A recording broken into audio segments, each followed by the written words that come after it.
Hello everyone, today we'll be talking about a crucial topic in hospital safety, waste disposal in the hospital. As we all know, proper biomedical waste disposal is vital for infection control, environmental safety, and patient care. Hospital or biomedical waste refers to any waste that is generated during the treatment or diagnosis of patients. These include used syringes, bandages, sharps, blood-soaked materials, lab cultures, pharmaceuticals, and even radioactive materials. Improper disposal can lead to nosocomial infections, needle stick injuries, and environmental hazards. Hospital waste can be categorized into several types. There are infectious waste such as swabs, bandages, and lab cultures. There are sharps such as needles and scalpel blades. There are pathological waste such as body tissues and body parts. There are pharmaceutical waste such as expired drugs. Chemical waste include disinfectants and solvents. There are cytotoxic waste such as chemotherapeutic drugs. Radioactive waste include radioactive isotopes.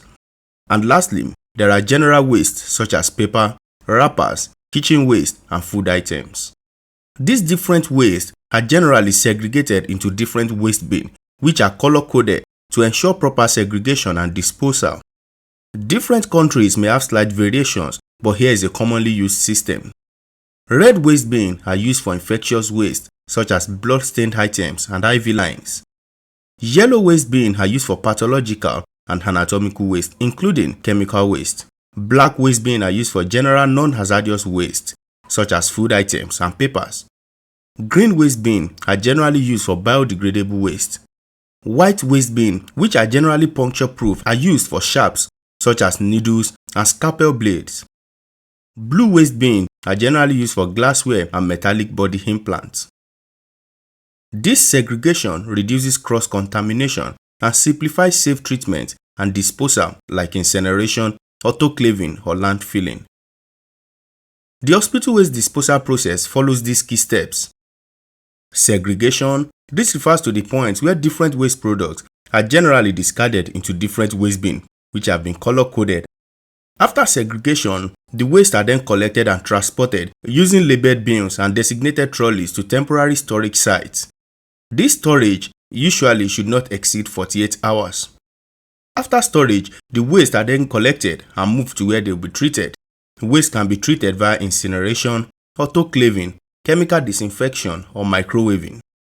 After treatment, there is final disposal, where treated waste is sent to landfills or sharps as shredded. Healthcare workers must be trained in waste handling and the use of personal protective equipment (PPE), such as gloves, aprons, and masks. Regular vaccination against commonly transmitted infections like hepatitis B and tetanus, along with incident reporting system for needle stick injuries, are essential. Most countries follow strict biomedical waste management laws. In Nigeria, for example, the National Healthcare Waste Management Plan ensures compliance with global standards like WHO and CDC guidelines.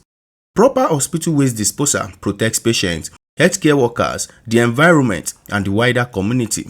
It is a shared responsibility, and knowledge is the first step. If you learned something from this video, don't forget to like, comment, and subscribe for more medical insights. See you in the next tutorial.